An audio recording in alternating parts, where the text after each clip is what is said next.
P-A-S-C-A-L. You are now rocking with that dude Pascal. We be going wild, Haitian in the building, so original. Got the haters catching feelings. Get your hands up to the ceiling and keep them held high, cause St. Louis isn't ready. Forget about it, goodbye. Hold up, we just saying hi. Five somebody, rise up. Weekdays, catch us live, somebody. Let's go. Good evening. Good morning and good afternoon, everybody. Welcome to the Pascal Show. Hope you guys all doing well out there. Hope this show finds you in great spirits, because another day above the dirt is always a blessing. Let's not forget that. Always a blessing.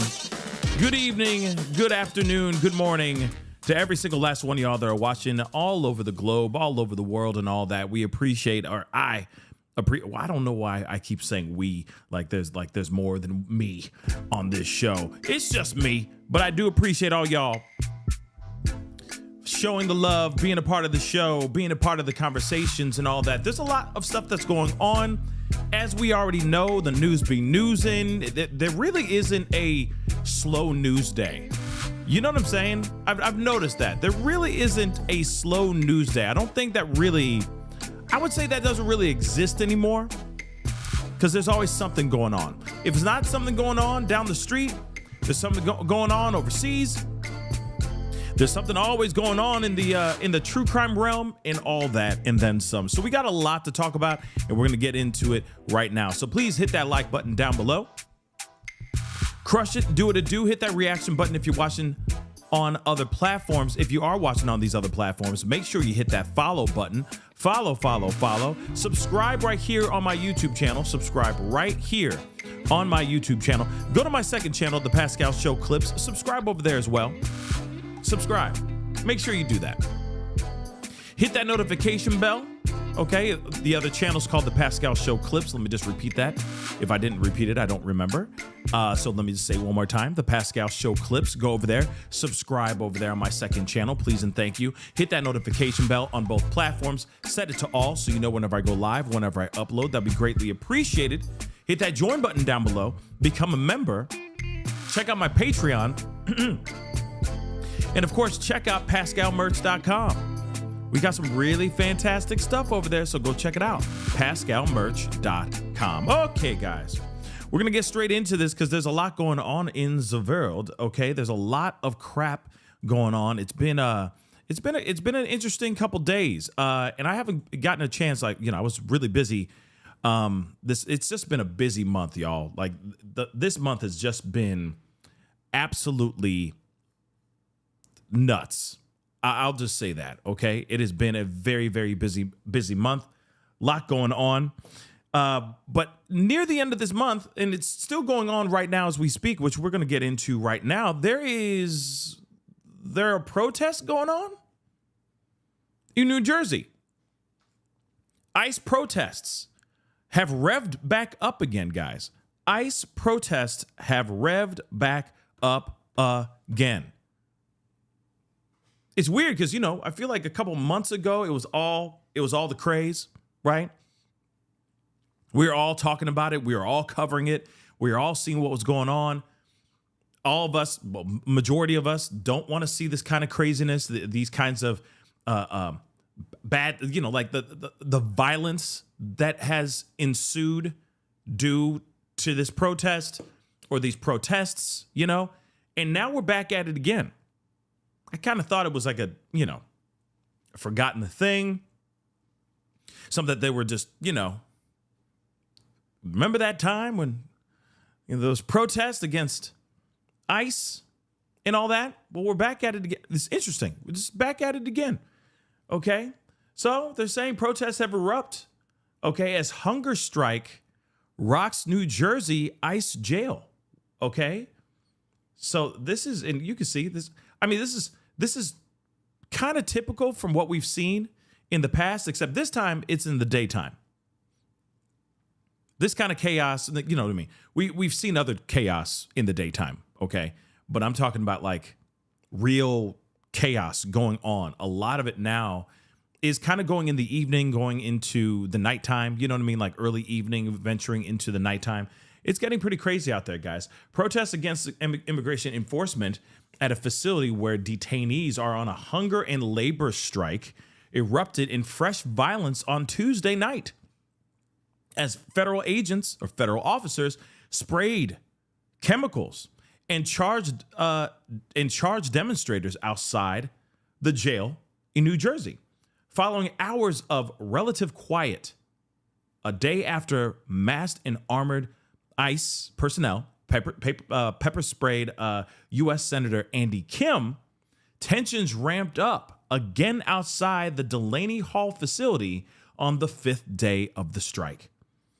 At one point on Tuesday evening, a protester who threw something at ICE officers was chased by dozens of officials, tased, and carried into the jail.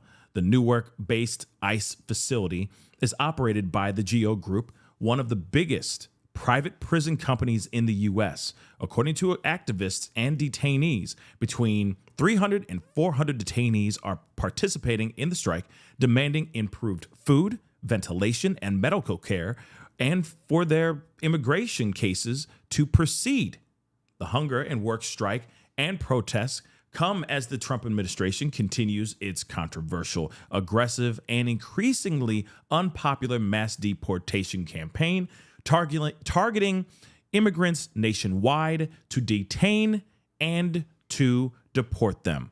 Now, you have all people, I guess people inside, detainees and whatnot, they're literally doing a hunger strike, a hunger and labor strike, okay? Which is interesting. 5th day of the strike was yesterday, so I guess we're in our 6th day of strike, okay? But this is very interesting, okay? So they're saying, this is insane. Improved food, improved ventilation, and improved medical care. That's what they're demanding.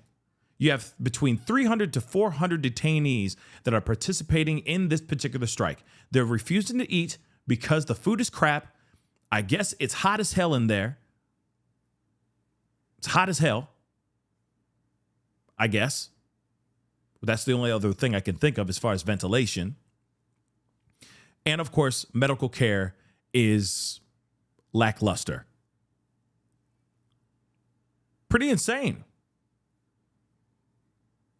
So this hunger and work strike and these protests are happening right now as we speak. Of course, we already know about the very, very aggressive, and we already know that this is becoming more and more unpopular by the people out there. Okay, but let's be real. We already know about this mass deportation campaign that's been happening, guys.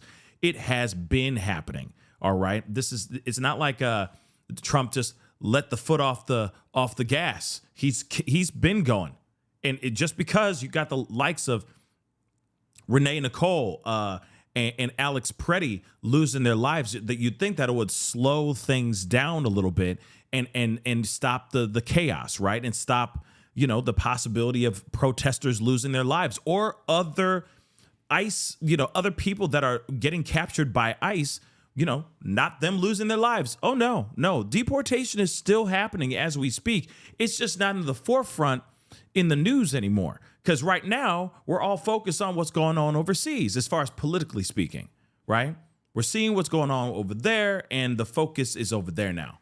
Now everyone's like, oh, how could he start wars in Iran and blah, blah, blah. We've kind of forgotten about what's going on in America right now with ICE agents and the deportation of these people.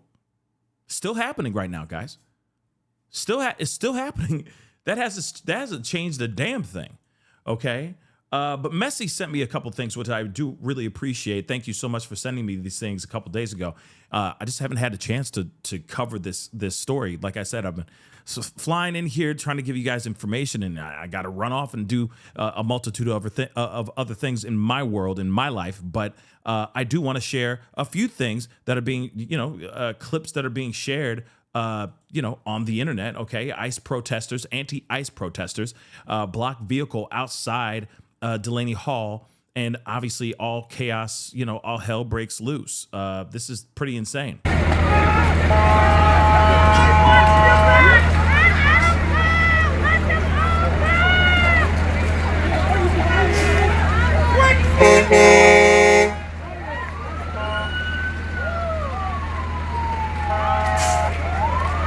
Now, this is kind of stuff that I can't really show you, unfortunately. You know, like these platforms don't like when people's bodies in front of cars and all that, so I can only show you a few seconds of that. But you get the idea. And let me just say this, okay? Cars will win. I'm just saying. Getting in front of the car is not going to solve the problem. It's only making the situation worse. That's just what I think. It's not going to stop that car from getting through. I'm just saying that out loud. Okay. But then we got another one. Let me share this one with y'all too. This one. Okay. So this is from, okay. So they're saying the suspect dressed in all black riot gear was arrested at the violent direct action outside of Delaney Hall Detention Center. This guy's getting detained here. So let's take a look at this here.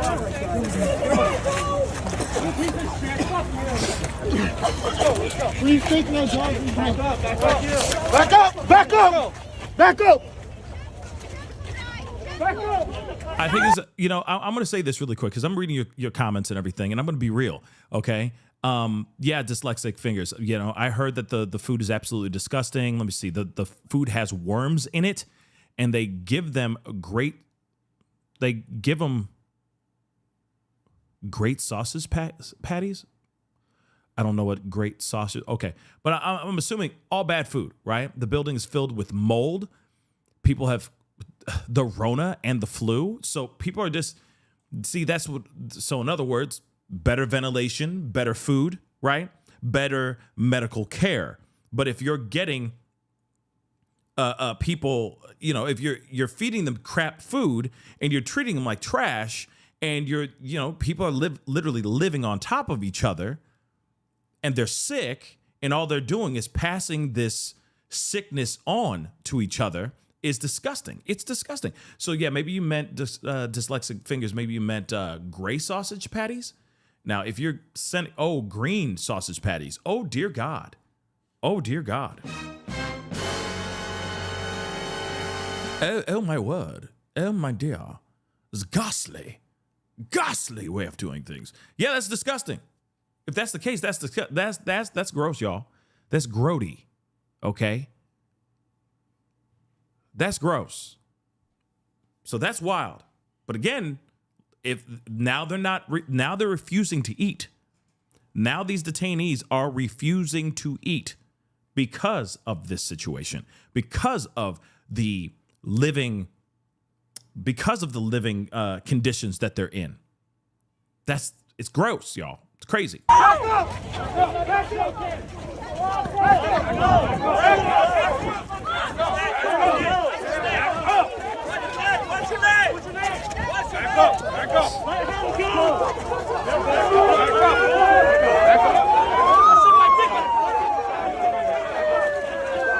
Yeah, so a lot of no bueno, a lot of bad stuff going on outside of New Jersey. This is what's happening right now as we speak live, and this is from BG on the scene. So shout out to that content creator depicting filming what's going on here too.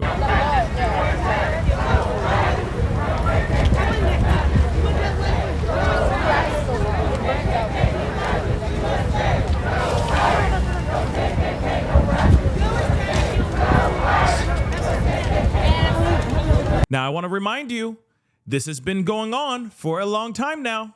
I want to make this abundantly clear.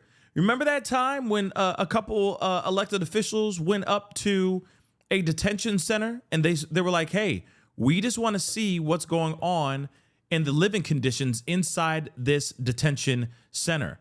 And they were turned back. They were refused entry. They were turned away. That's what I meant. They were turned away from the situation. Remember that crap? They said, oh no, you need to give us a heads up before you show up. You need some paperwork before you can enter this facility, which makes no sense. And that was in a completely different detention center. That was a completely different state, completely different jurisdiction.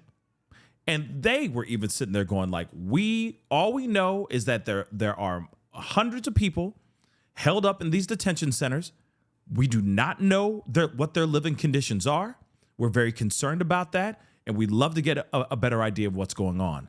Now you're hearing that there's a hunger strike going on in the one in right here in Newark, New Jersey, because of the lack of the everything subpar. Okay? Everything subpar. Beautiful Messy Boss said that the governor was turned away. That's absolutely insane to hear. That's absolutely insane to hear as well. Okay? You got the the governor was turned away. Like that's not good. Make that make sense. How's that okay? You see what I'm saying? How is that okay? How the hell is that okay? And then we are looking at see, this is the thing. When you have when you have things that are being taken care of in a fashion and in a way that are in the way that things are being taken care of, and you know for a fact that even your own elected officials in your own state can't even go into a specific facility just to see what the hell is going on, obviously there's something up. Obviously it's a dun-dun-dun. That's crazy. That's not good. That's not good, y'all. Okay? This is really happening. Unless you're like blocking the street,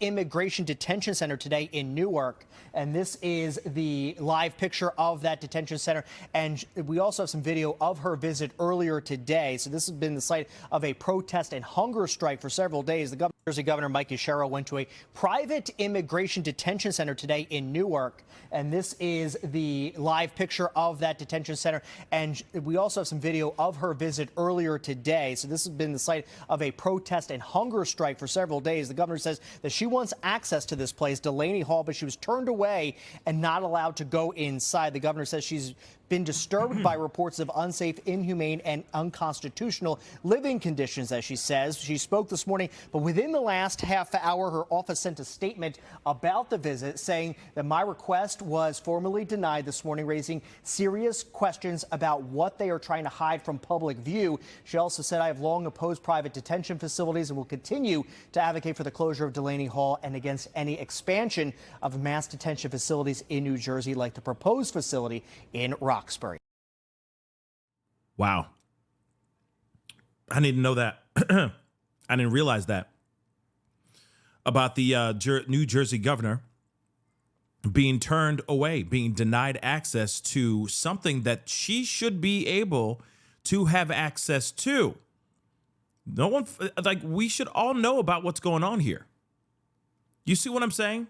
This is all something that we all should know about. Don't worry, we're going to come back to the protest that's going on. But let me pull up a few more things here. This is absolutely crazy. We are not going to be beholden. Governor turned away. How's that okay? How's that normal? We are not going to be beholden to big tech. We are going to chart our path forward here in New Jersey. Governor Mackenzie Shirilla announcing a statewide plan to address the growing... Wrong thing. Sorry, wrong thing. I clicked on the wrong thing. Hold on.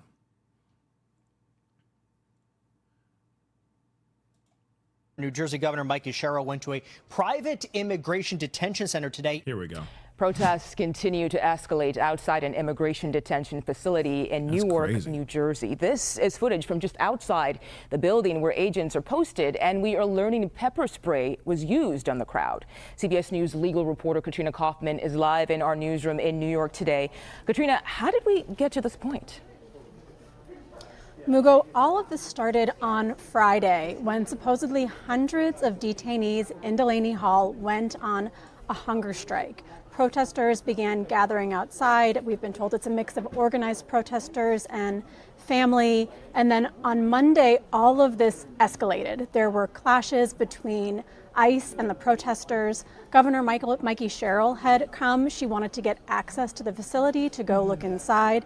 These detainees are saying that there are inhumane conditions going on there. They've talked about rotten food, inadequate medical care, Mugo. So Governor Mackenzie Shirilla was denied access. It said things began to escalate after she left. There was pepper spray. Senator Andy Kim actually was there trying to de-escalate things. He ended up getting pepper sprayed. Wow. I'm told as of today, this afternoon, there are just a couple dozen protesters outside. It's a calmer situation. There were supposedly also some clashes there this morning, but this is an ongoing situation here. How is that normal? You got your elected officials walking up to a facility that they should have all the right to walk into to just see how those people are being taken care of, to make sure everything's good to go, and they're getting denied entry. Like, do you realize how insane that is? Like, this is a concern, because here it is. Excuse me, just because these individuals are not, let's just say, American citizens, does not mean that they don't have human rights. Clean water, clean air, decent living conditions. I get it that they're doing something illegal by being here in America. I get that 110%. I get that. But they shouldn't be handled like less than human. This is not okay. You also got to remember, there's men, women, children in these facilities as well. Let's not forget that. So again, these particular people deserve simple human rights. Simple. Clean water, food that isn't molding,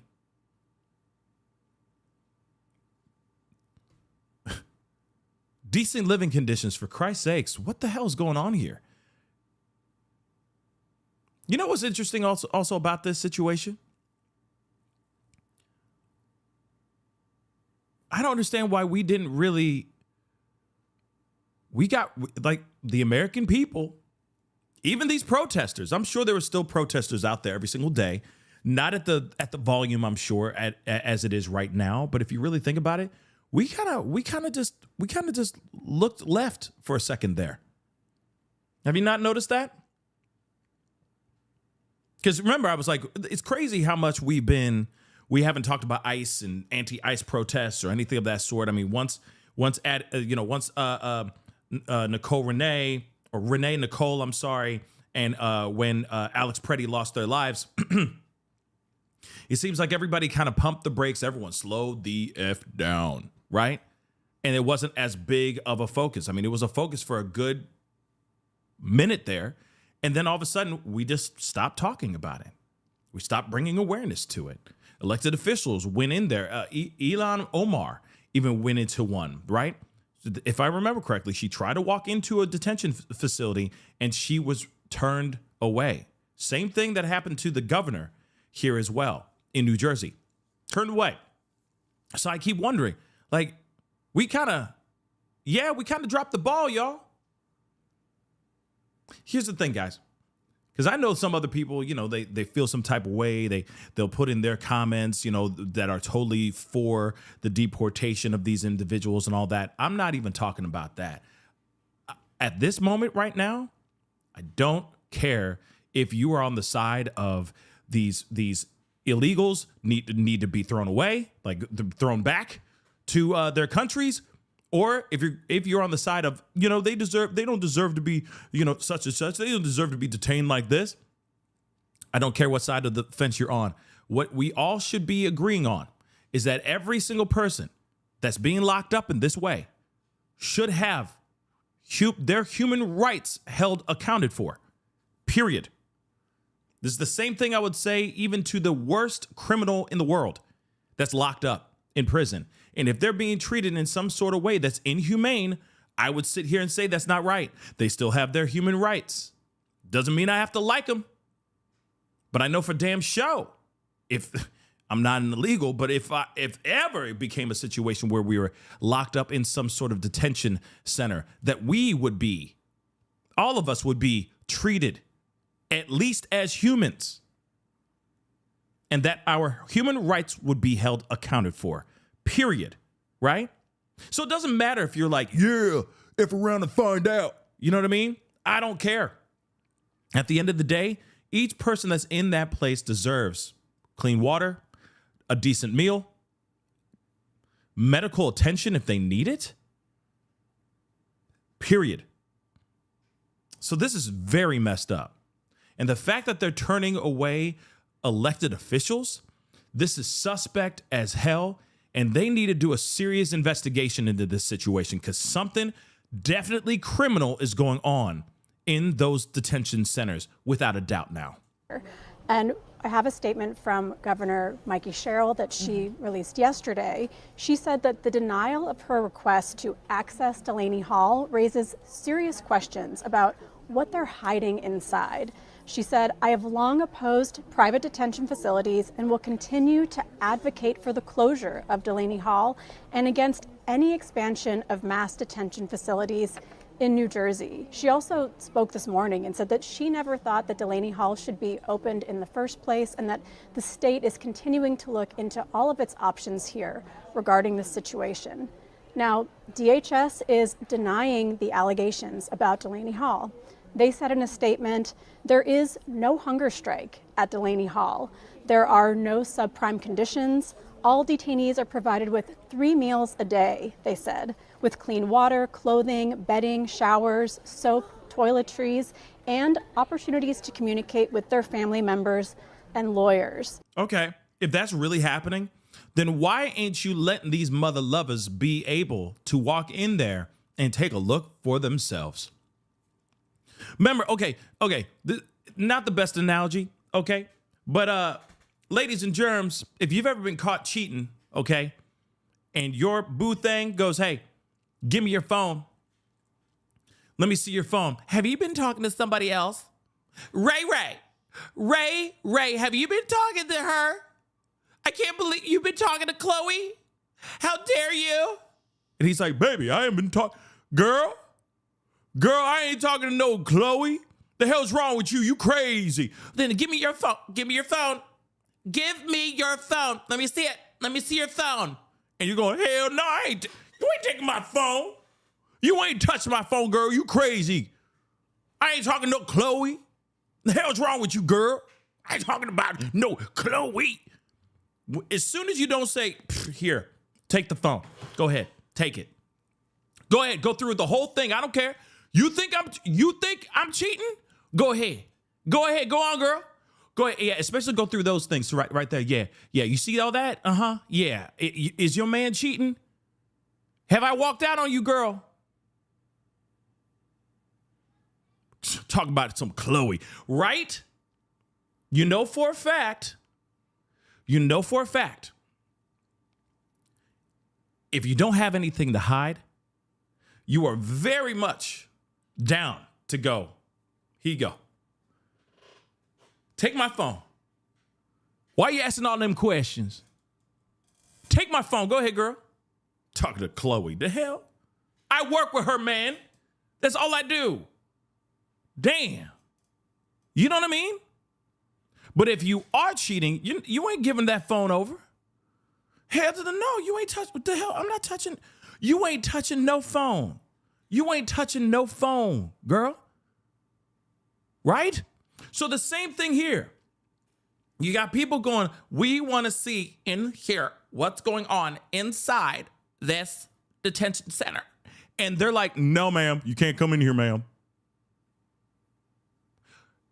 If they got nothing to hide, they might as well say, open sesame. Go ahead, girl. Yeah, we just went through and cleaned everything real quick. And you see, so the kids are learning the alphabet. Some of the men in the corner are learning how to crochet. And some of the ladies are learning how to cook a new dish. Look at all these people. They're doing just fine. They got Miss Rachel playing in the background for the kids. You see what I'm saying? They're not doing that. They're going, no, turn around. You're not allowed to be here.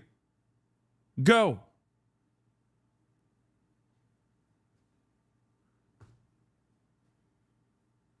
Real talk. So if they have nothing to hide, why are they acting this way? Just saying. We also learned from our WCBS reporters who were there yesterday that a few people were released yesterday. We're not sure if that was related to the protests or not. We also just got a new statement from the ACLU in New Jersey. And what they wrote is, the calls for closure from officials across all levels of government reflect the will of a state that believes in due process, human dignity, and the rule of law.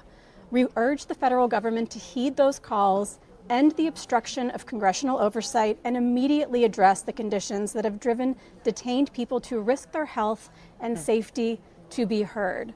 So we will continue to provide updates on this, but this is currently the situation that's going on at Delaney Hall in New Jersey now. They are lying. I'm sorry. I feel like it's fair to say, just shooting from the hip here, you know, my spidey sense is going off right now, and it's giving that they're lying, y'all. Okay? It's giving like they're lying. As much as we want to sit here and think otherwise and be hopeful that maybe that's not the case and all that, this is not the first time that they've turned away people that should be able to have access, easy access to get into that space. This is really sad, but hold on. I'm just showing you guys a little bit more of this, of what's going on here.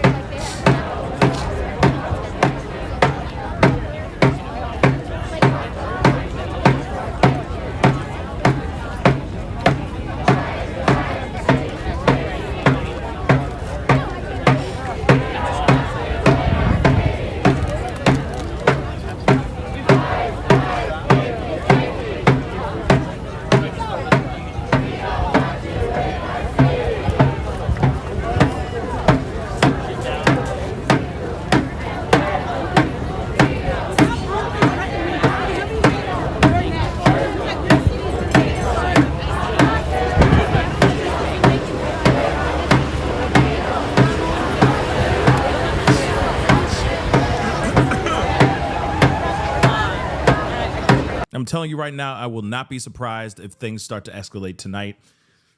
Excuse me, like they have over the last couple days. Clearly, this ain't stopping. This ain't slowing anything down anytime soon. Okay, we got something else here too. Days of protests and now clashes erupting outside an ICE facility in Newark, New Jersey. At one point, Democratic Senator Andy Kim was in the middle of the chaos and saying he was pepper sprayed during the confrontation. He later posted this image showing a volunteer treating his eyes after the incident. News Nation national correspondent Alicia Nieves joins us live from outside that same ICE facility. And Alicia, these tensions are over the alleged poor conditions inside Delaney Hall. We're already seeing some action behind you this morning.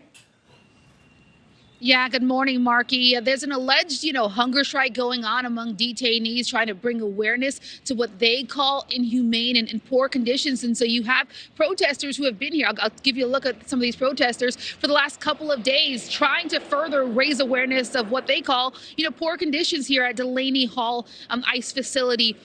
This is a relatively calm morning so far with the protests, but we have seen some of these protests get violent and clash. Even a few hours ago, last night, there was a clash with the ICE agents that were out here. Take a look.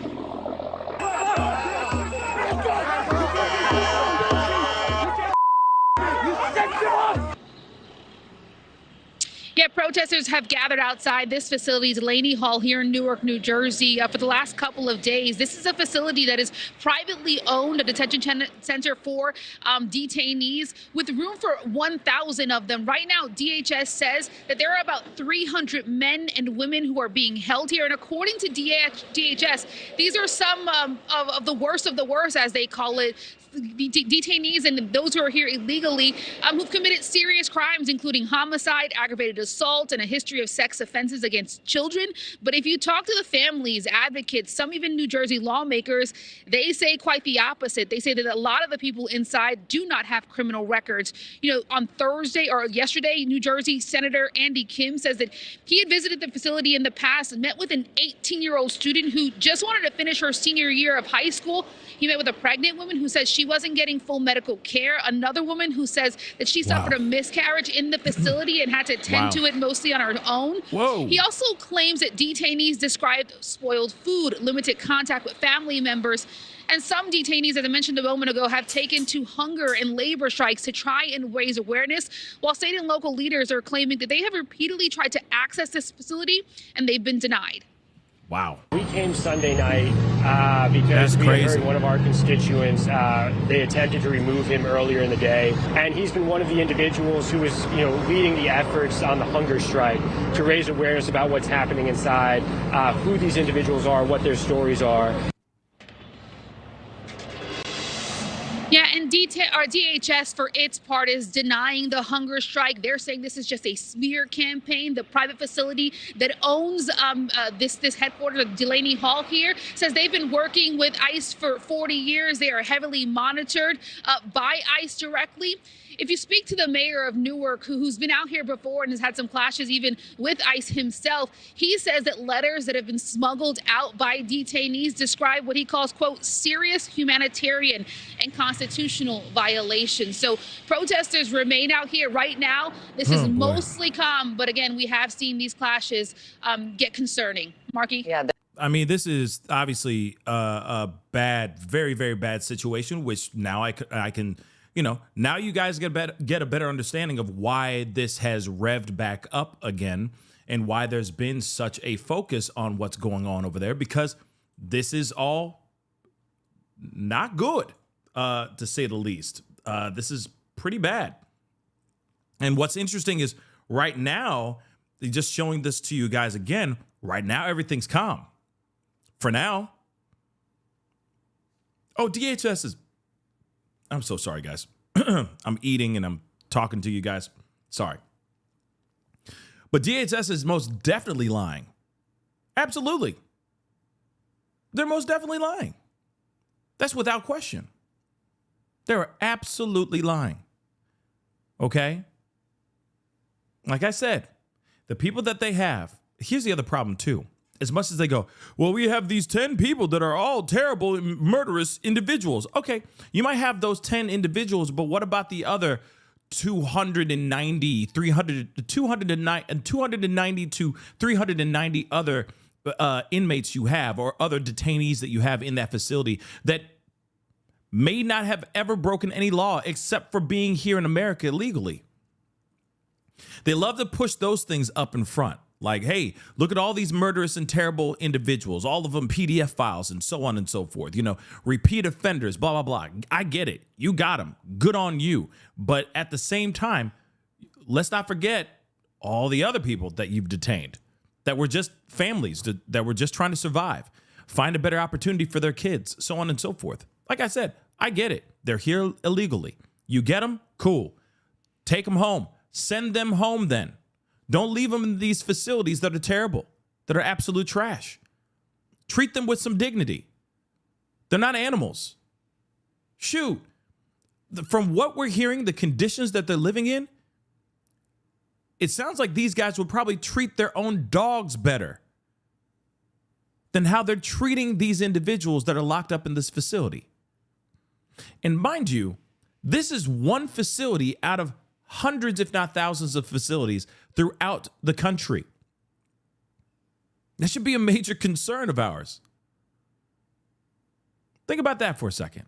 So like I said, I get it. They're here illegally. You caught them. Cool. Okay, send they asses home. That's it. Send them home. But while they're being here, before they make their transition back home, feed them well. I'm not sitting here saying that they need to have filet mignon. Like, I'm not saying that they should be getting like a Michelin chef meals, okay? but they shouldn't be having meals that are covered in mold. Their living conditions should be better than what it is. And yes, spreading disease, spreading sicknesses, etc. Women that are losing their children, going into miscarriages while being detained in this facility, not getting the proper medical care like they should. This is a massive, massive problem. What the hell is going on? Yeah, unless you're Christy Noam. Yeah, we all know what happened with that dog. Oof. In the arms of an angel. You know what I'm saying? Damn. That's a damn shame. But again, real talk. This is sad. Okay? We're keeping an eye on that. Okay? If things escalate, we might hop on later on tonight to talk about it. But obviously, these protests are happening and they're not letting up anytime soon. So I just wanted to let you guys know about that and what has been popping off with that for sure. Now, we got to get into this other thing. Don't worry. I'm going to keep an eye on that. I'm going to keep an eye on this protest. So I might hop on late tonight and you know, watch and cover some of that protest with you guys. We'll see where it goes. Hopefully it doesn't go chaotic. Hopefully it stays exactly the way it is right now. It just stays chill. But we'll see what happens. Now, we got to get into Mackenzie Shirilla. The woman that should never have had a driver's license. Let's just be completely real. Now, there's been a lot that has been going on, and I told you guys I'd be talking about a few more of those things, rapping with you guys about some more developments and some more things that have been going on and have been kind of been released, have been unearthed over the last, since that documentary came out. Now, if you don't remember or if you don't know about this case of Mackenzie Shirilla, well, Mackenzie Shirilla was in love with a man named Dominic Russo. Now, Dominic and his friend Davian were in a car with her, Mackenzie, driving the car late one night. Suddenly, out of nowhere, she decides to basically go 100 miles, close to 100 miles an hour, straight into a brick wall. She survived. Her boyfriend, Dom, who's in this picture here, obviously, and his friend, Davian, don't make it. They die. Obviously, this was a huge true crime case, a huge profile case that became a huge conversation within the true crime world for a while. Now, a movie or a new documentary came out on Netflix called The Crash that has basically revived this whole case all over again. So much that everybody and their mama side-eyeing this woman, this young woman, more than ever before. Why? Because, well, some people weren't savvy to the case, and now they found out about the case, and they're like, oh my Lord. And she's still saying that she's innocent. But then there's other parts of this documentary that really stirred and ruffled a lot of feathers.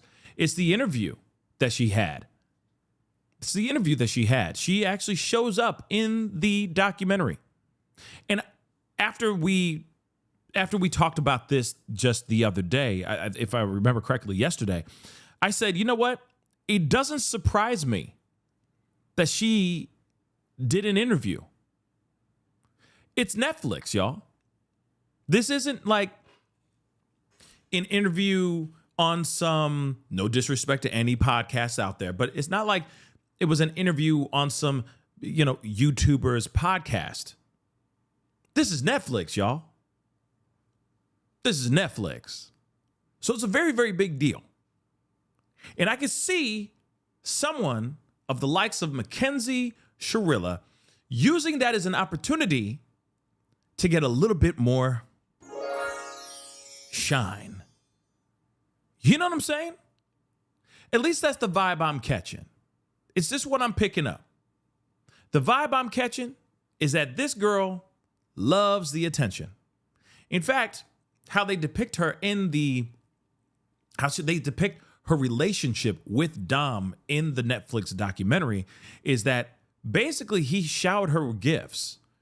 He worshiped the ground that she walked on, showered her with gifts. This was his girl, right? And she ate it up. And I think that's literally how the dynamic of their relationship was anyway. She loved the attention from him. She loved his love language, which was buying her anything she wanted, making sure she was rocking the freshest gear, so on and so forth, right? To me, that gives me a little bit more incentive on what kind of person she was, too. It's not like she was sitting there going like, oh, I'm not into those things. I don't need those things. I just need your love. I don't need money. Baby, we don't need money. We don't need these clothes on our back, these fine threads. We don't even need these. I just want your love. Nope, that's not the vibe I got from her. Now, a woman like that or a person like that is a dime a dozen. Or is it a dime a dozen? They're rare to find. That's what I mean. I don't know if that phrase works with that, but we're going to roll with it. Okay? Very hard to find. They're very rare. Okay? But at the same time, in this day and age, finding a girl like that is very hard to find. Finding a person like that is very hard to find. But to me, that is the vibe I get from this girl. That it's her way or the highway, or her way, or I'm going to make your life a living hell. I'm going to scream, yell, throw a tantrum as if I am back home wanting something from my mom and dad, as if I'm like 3 years old, and I'm just going to throw a tantrum because I didn't get what I wanted. And I'm going to keep throwing that tantrum until I get what I want. Okay? Yeah, dime a dozen does not mean rare. I meant it's that kind of person is rare. Thank you. Okay. Thank you, L. But you get what I'm saying, right? It's a diamond in the rough. Yeah. It's very hard, not easy, not every day that you meet somebody in this world, in the world that we live in now, where everything's about money, money, money, and all that crap. It's all about material things and all that. Very tough. Not easy to find that kind of person in the world. Okay, and if you do find that person, hold on to them for dear life. Hopefully it works out, okay? But outside of that, I feel like it's I'm a material girl and I live in a material world. You know what I'm saying? That's just kind of the vibe I get. And she throws tantrums. She clearly throws these tantrums that were caught on film, on videos, depicting how terrible of a person and how volatile this girl could really be. And he still stayed with her, which is still wild to me. But nonetheless, he loved her. He really did. Call it young love, call it toxic love, whatever. He was in love with this girl. And unfortunately, she got behind the wheel of a car with him and his good friend, and she plowed that car into a brick wall, taking the life of both those young men. And instead of this girl really being remorseful of everything, well,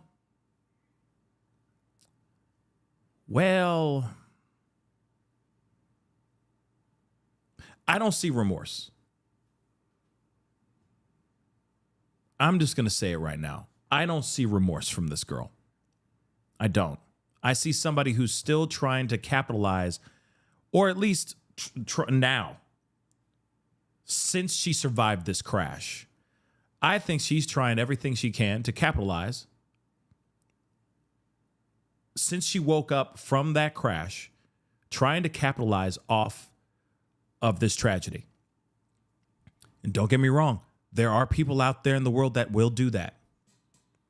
For financial gain, for notoriety, for an opportunity to write a book, to sell their story for a movie on Tubi.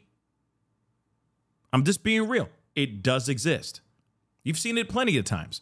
Or you see these tragic tragedy vultures that try to get close with the people who are missing their loved one, part of a missing case or part of a tragic murder case. You see these people who try to get as close as they can to the families because they just want to be a part of the drama. They want to be a part of the story. You'll see that too, which is very messed up. Very messed up. You see it all the time. You see it all the time. But it is real. I've seen that kind of stuff with my own two eyes. It is wild. Okay?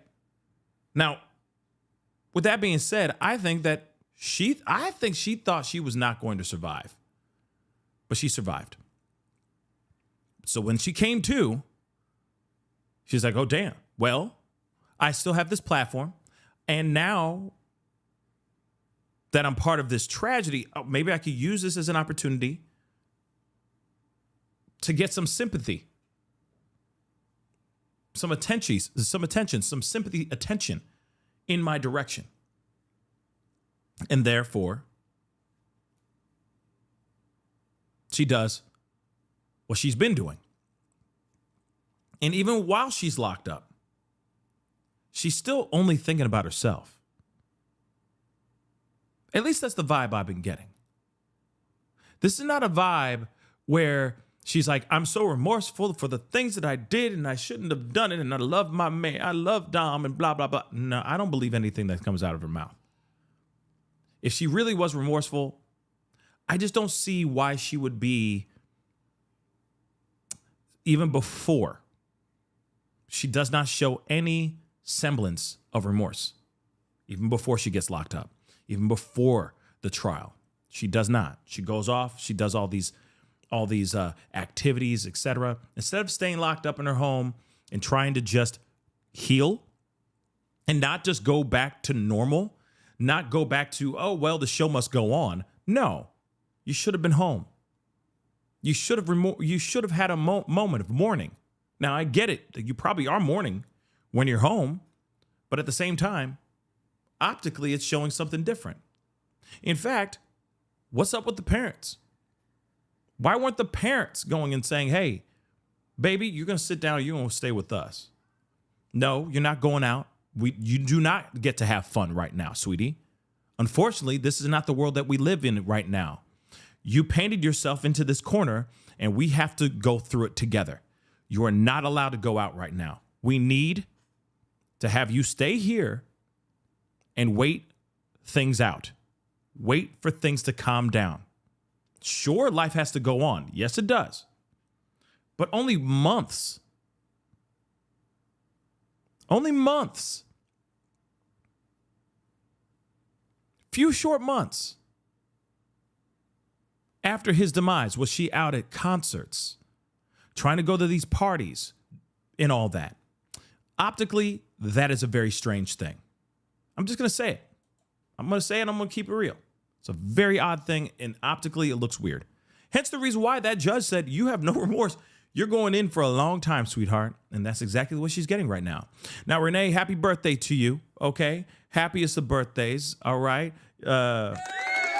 Hopefully you're enjoying it all the way down in Australia. Happiest of birthdays. Thank you so much for letting us know. Happy birthday. Let everybody, please, everybody, put some purple heart emojis in the chat for Renee, okay? And Alant, thank you so much for the super sticker. I really appreciate it. Thank you so very much. But all I'm saying is, listen, I understand that there are people out here that think like the courts were too harsh on her. She did no wrong. That she needs to be, you know what I mean? That she needs to be exonerated for the things that she's been accused of doing. I really do think that she did do this.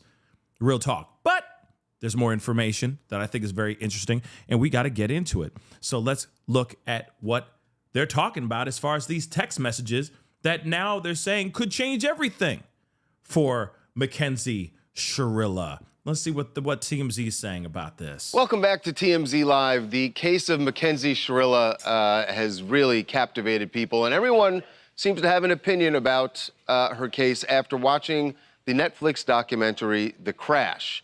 Mackenzie is the young woman who is serving a life sentence right now for the murder of her boyfriend and one of their friends because she was driving in a car with them early one morning and went speeding down a road 100 miles an hour and crashed into a building. They died. She survived.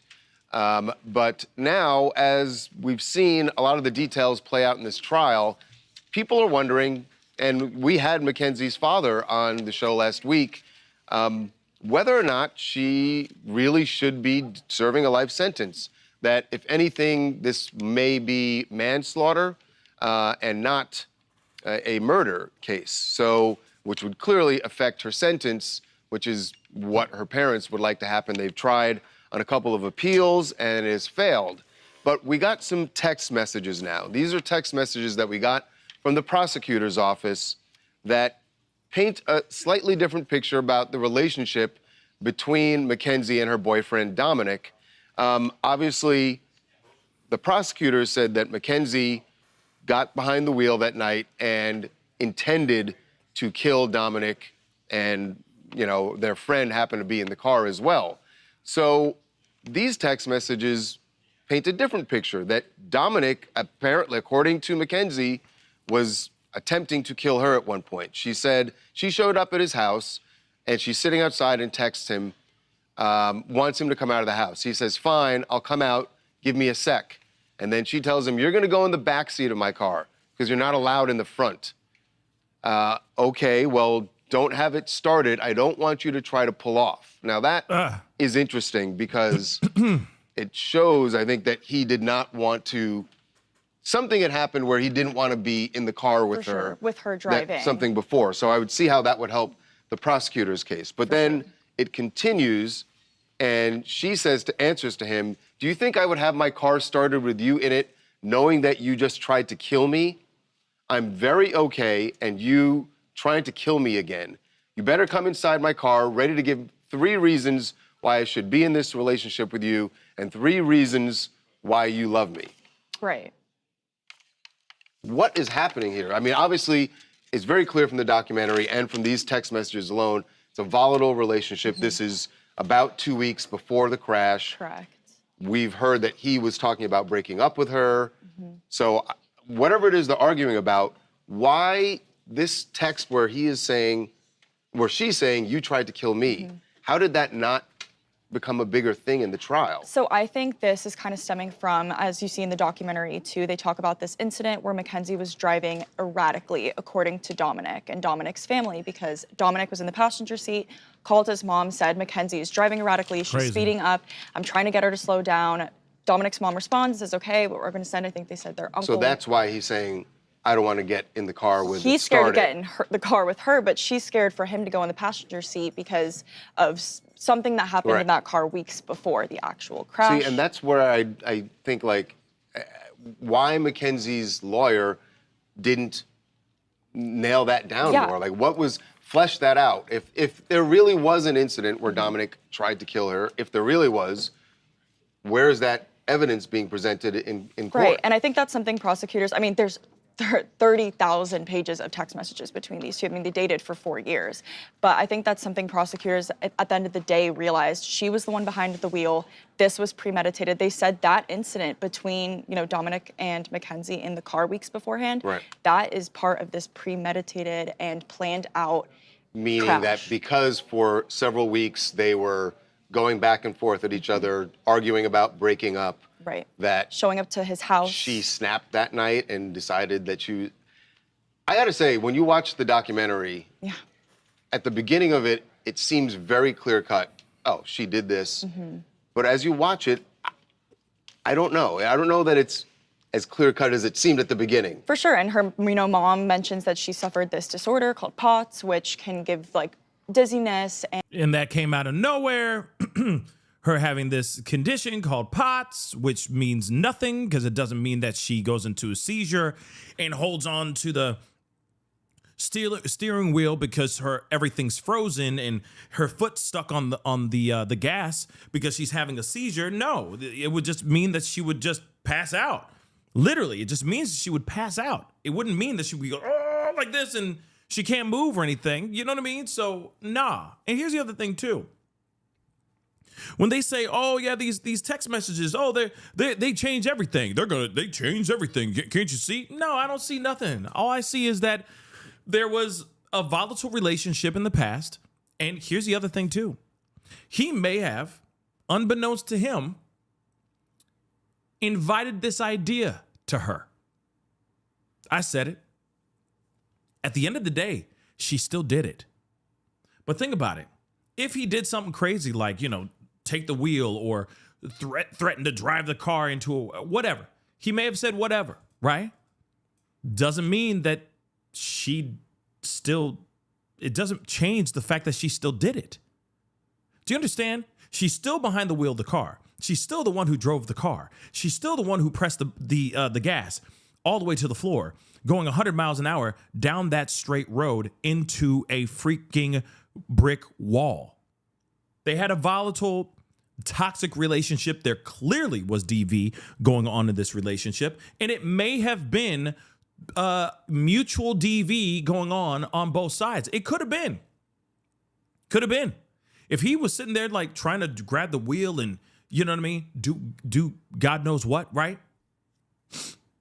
If he was doing that, that's possible. But at the same time, it does not change anything. As much as they say, oh, these text messages between Mackenzie and Dom, they change everything. No, they don't. It doesn't change a damn thing. She still did what she did. She took the life of those two boys, those two young men, period. There's no question. So maybe she went and was introduced to the idea. And while she's driving down the street, she's angry. And she's like, you know what? I'm going to do the same damn thing to you, Dom. And then, she never hit the brake. She never said, ha, fooled you. Oh, y'all so scared. F you. Whatever. You know what I mean? She didn't. She had the full intent on plowing that car into that wall. Period. And if he at all, at one point, introduced or threatened to pull the car over or drive the car off the road or something like that, that still doesn't change the fact that she did what she ended up doing. It just shows that they had a volatile relationship, y'all, that it was toxic. And she was like, you know what? Maybe it was that situation where she's like, oh, you did that to me, so I'm about to do it to you. And then she did it. Except this time, she really did it. I just don't think it was a situation where she was like, oh, pots kicked in and I couldn't move. What's really sad about this is that there's no one else in that car alive to tell their side of the story. And that works out in her favor, now doesn't it? And she's the one with the seatbelt on. Yep, she's the one who still had her seatbelt on. That's the reason why she's still alive to this day. Because that mother freaking seatbelt was on. You see what I'm saying? Something ain't right, y'all. Something most definitely ain't right, and I don't like it. I'm telling you right now, something stinks. I don't like it whatsoever, okay? But we got to get into this, okay? Brian Entin did an interview with Dom's sister, and I know Dom's sister has been, out here talking. You know what I mean? She did an interview, or she did a live show right after the Crash premiered on Netflix. She did one like the same weekend in response to everything. She is basically calling Mackenzie Shirilla a psychopath. We have got to take a look at this. I'm speeding it up a little bit, okay, because there's a lot to cover in this video or in this interview. I want to hear it and be able to cover as much as we can in a short amount of time. So let us continue. Let's get into this. Hit that like button down below. Hit that subscribe button. I know she's been doing her rounds now. She's starting to do other interviews on other platforms and all that, which is dope. Okay, but she did this with Brian Entin. So let's hear what she got to say over here. With everything that happened, how she's dealing with sort of the fallout from the documentary, and we even talked about the jail calls too. I'm joined now by Christine Rousseau. This is Dom's sister. Christine, thank you so much for talking with me. I really appreciate it. Christine has a podcast called Big Sister Unhinged podcast. Hopefully you won't get too unhinged in this episode, but people they can go to your Unhinged podcast for that stuff. No, I'm just kidding. But I actually, I'm a reporter for News Nation. I covered the story. I think it was 2023. I interviewed the prosecutors and we did a whole story on it. And it was awful. And I just kind of put it in the back of my brain. And then when this Netflix documentary came out, it's like all of a sudden all these people who didn't even know about the case, like my stepmom, all these people are calling me like, did you see this doc on Netflix? And I'm like, yeah, I covered this like 3 years ago. It's an awful, awful story. What has it been like for you with the documentary coming out? It's been terrible. Absolutely terrible.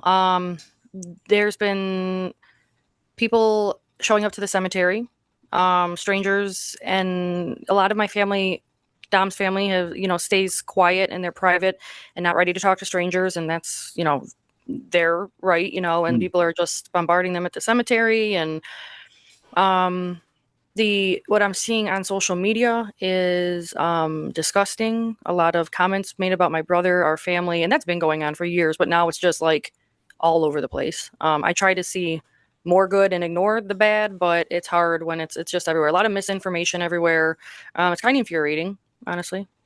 Yeah, and I know like sometimes the bad comments stand out, but at least for me, it seems like 99% are supportive of you and your family, and well, it's good to hear. Feel terrible for you guys, And I might just be seeing the bad then. Yeah, and sometimes I'm trying not to focus on it, but I ran across a TikTok today, and some lady was saying the most vile things about my brother, and I was like, "Who is this? Like, why are you doing this? It's all wrong. It's fake. It's lies. Like, why are you saying these things? You don't even know us. You know what I mean? It's terrible." Yeah. I was reading through some of the texts before this that I hadn't seen before, like some of the texts between Mackenzie and your brother, where it seemed like she was trying to. He was kind of trying to get away from her, it seemed like, before this happened. I mean, what was the situation like before the crash? When they moved in together, it started going downhill. And then within like the last 6 months or so, it got extremely, extremely toxic on her side. And he was trying to break up with her and get rid of her. He had told his best friends, I don't like to talk about like last moments with Dom or personal things said with other people, but I do know for a fact that like he was steady trying to break up with her. It had gotten so volatile and toxic. They were on and off. It was rocky, toxic. No, not allegedly, because I mean, it's in the text, but that she was prostituting. He was trying to move on and get rid of her. He had big plans in life, and she just had nothing going for her. She was just toxic and terrible and self-absorbed. So she was prostituting? Yeah, there's some text messages. Actually, I heard when the crash first happened, my mom, I have a cousin, I guess. My mom came to me and said, one of our cousins, were telling me that she was prostituting. And I was like, there's no way. I did not think that. Like, I didn't believe it. And then now I've seen like confirmation via text. It's in their text. Like he says something along the lines of, you were letting men your feet. And then actually like 10 days before she killed him, he says to her, and these are in the case file, so anyone can see it, but it's he says to her, Kenzie, what is your family gonna think when they find out you're a prostitute? Wait. What? She was letting men do things to her feet? Like word? Were they really that scrapped for cash? I thought Dom was making good money. I thought he had like an actual like good job. You know what I'm saying? I thought he had a good job. Like I thought he was doing like, you know what I mean? From my understanding. So, and I'm not sitting here saying that she doesn't want to make her own way. I'm not saying that at all, but I'm just saying like, word? Like, why would she need to be having people do things with her feet though? Hibbity dibbity with her feet? What? Yeah, some only F stuff. Like what? And I don't know, like stuff like that I've seen. So and I've heard firsthand that she was. So when you would be around her, like family things and stuff, like mercy. What was the vibe you got? The first day I met her, I couldn't stand her. She didn't say hi to me, didn't introduce herself, flung herself on Dom. She was just, I don't know. And that was how she was with everybody. Like didn't give us any respect. There was no respect. Very much of that. I think my sister was a little bit closer with her because they used to babysit my nieces and nephews too. So my sister saw them a lot more, but I wasn't crazy about her at all from the moment I met her whatsoever. Did you ever, and it's so, looking back, obviously knowing what happened now, it's like maybe you see things you didn't think about then, but did you ever think she could be dangerous? No, not, I mean, like no, not like a murderer. You know what I'm saying? Like, I just don't think that people see that. I still sometimes I'm like, I can't believe that this even happened, but now looking back, like signs of like, I don't know, she isolated him a little bit, a lot of it. She wouldn't leave his side. I wish I knew more, you know what I'm saying? Like, I wish I could have done something, but that's not something that he shared with me, was like the bad parts of the relationship or anything like that. Very private. And if you've ever been in a toxic relationship or an abusive relationship, the abuser, the narcissist, the toxic one usually puts on a pretty good front in front of people. So they do their best to fake, which is very much her. She seems, just reading through the text, like very manipulative. Yes. Like trying to scare him into, doing what she wants. Yeah. And I think you can still see that to this day, even behind bars. I've talked to the prison girls and she's still doing that in jail, the manipulation. And I think she just has ran the show since she was young, and she is a monster, I believe, and a complete narcissist. I mean, listen, I'm not surprised this is coming from, I'm not surprised by what Dom's sister's saying. I think it's fair to say that, yeah, this, she gonna go in on Miss Shirilla. But at the same time, my Lord. Here's the other thing too, guys. Yeah, my fellas, especially you young cats out there, let me just say this really quick. If you happen to be dating a girl that isn't willing to go and introduce themselves, or at least say hi and be social with your family, and it's your family, don't date her. I'm sorry. I'm just going to tell you right now, it's not cute. It's not cute. And I don't care. I don't care how fine she is, bruh. I don't care how fine she is. If she cannot walk up and be social with your family, and she's just too busy just hanging all over you, and that's all she cares about, that is not the right person for you. I'm just going to say it right now. Okay? Uncle Pascal talking. Okay? I'm just giving you guys some, I'm just trying to peep y'all on game real quick. Fellas, don't do it. Ladies, same. I mean, that's weird if the guys aren't talking to your family too. That's weird. Okay? But yes, that is a massive, huge red flag. Do not. I don't care. I don't care how fine she is, guys. I don't care how handsome he is, ladies. If they're not willing to walk over and just be like, hi, how you doing? You know what I mean? Such and such. Or just be so, you've already seen them a million times and you still are not social with the family, get out. Okay? Tell them to get out. Tell them to get out. That's not the right person for you because they're too self-centered. They're too self-centered, trying to look cute for you rather than trying to impress your family and trying to get on the good side of your family. Okay? Just saying that out loud. It's both. It's both. It's both. It's both sides, y'all. It's both sides. Okay? Some fellas are just buttholes too. So, okay, like I said, don't do it. Don't do it, y'all. Did she ever apologize? No, well, I can't say that. When the crash first happened, I actually thought it was an accident for some time. Some of us thought there was my father, and my sister thought it was an accident. The rest of the family knew certain things, like she had tried to actually kill him 2 weeks prior. Like she was driving the car recklessly and was screaming. I mean, hold on. I need to answer this really quick because this is super chat. But Renee, okay, you haven't watched the documentary yet? Definitely go watch it when you get a chance. Okay, why is everyone calling her a psycho, etc.? Right here. I'm gonna roll back a little bit, Renee, so you don't miss it. Okay, just hear it out because she's sitting here saying some stuff right now. Some of us thought there was my father, and my sister thought it was an accident. The rest of the family knew certain things, like she had tried to actually kill him 2 weeks prior. Like she was driving the car recklessly and was screaming, "I'm going to kill you." And he had to get picked up on the side of the road. Certain family members knew that. I hadn't talked to him for a minute. So like, I didn't know that happened. You know what I'm saying? That's crazy. he didn't just pick the phone and say, Christine, Kenzie tried to kill me 2 weeks ago. So I didn't hear that. And there were certain other things that I didn't know right off the bat. So I thought it was an accident for a couple of months, actually. And so what was the question again?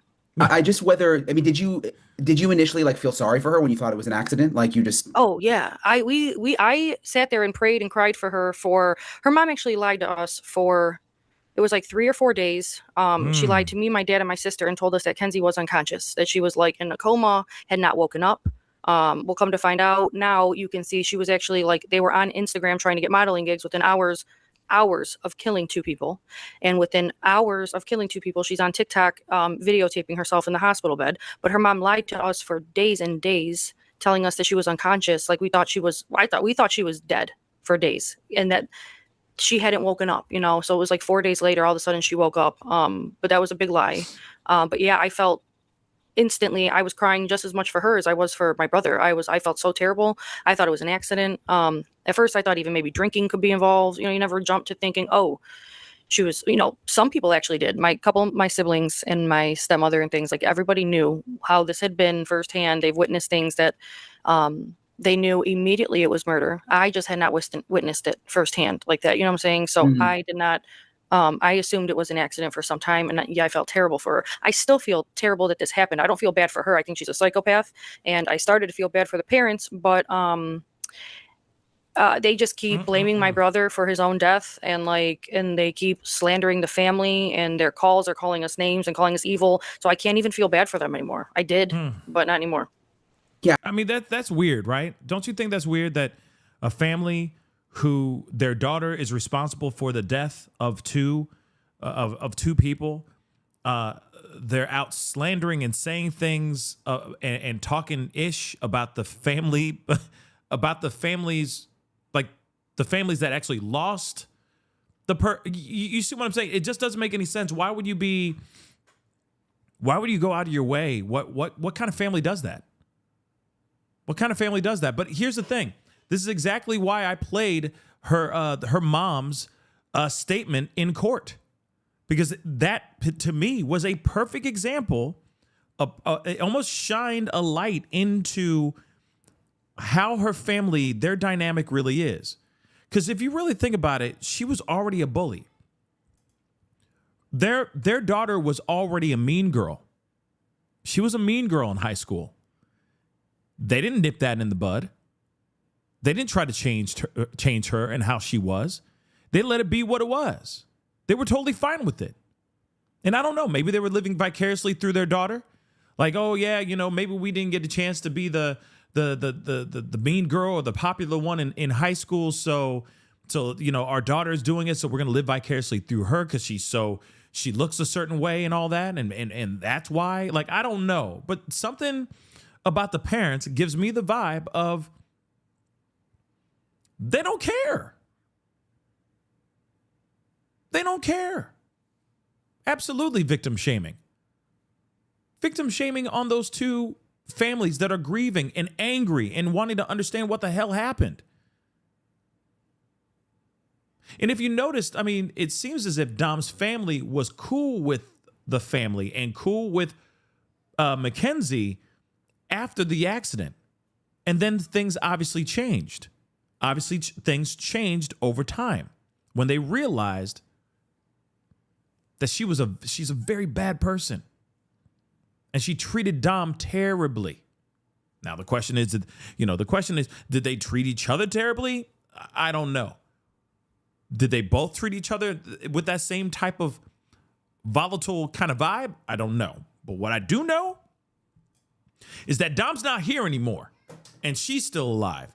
And what's even more insane is the trying to book modeling gigs on social media and her still filming herself while she's in the hospital. Just after she has just opened her eyes, she's still filming herself like, feel bad for me. I'm hot, but crippled. You know what I'm saying? Like, what the hell is that? Follow me, feel bad for me. What happened? Oh, I'm in pain, but I'm pretty. Like, it just doesn't make sense. Do you understand how stupid that is? Hi. It's bad. That family enabled that crap. They said, keep on going, girl. Keep on being that spoiled bully that you are. We love it. That's the vibe I get. Just saying. I was just listening to some of the jail calls. I don't know. I mean, I've been covering crime for years. I don't think I've ever heard anything like that with what is that little language that they speak? It's very, very Barney talk. Yeah, her and the mom. Like, it's weird. It's creepy. Yeah. You only speak that. Like, it's not a cultural thing, and it's not a what is it, like an Italian, whatever. What am I, like, it's not like a dialect or whatever, or like. Yeah, it's like a made up language that you use so people can't understand you. So, like, there's no background or cultural thing. They just, like, she taught her daughter that so that they could keep secrets. You know what I'm saying? And, like, not let anybody know what they're talking about. I thought that was creepy in itself. It's creepy and it looks criminal. Like something else is going on. Okay? You're speaking in code to your daughter. You're speaking in code with your daughter on the phone because you know for a fact that they're recording all your phone calls. And they have the right to go through it and all. You're speaking in code for what reason? What's the reason why you're speaking in code? Like, that's bad, y'all. That's really, really bad. And weird. And she seems like she's even manipulating the mom in some of the calls.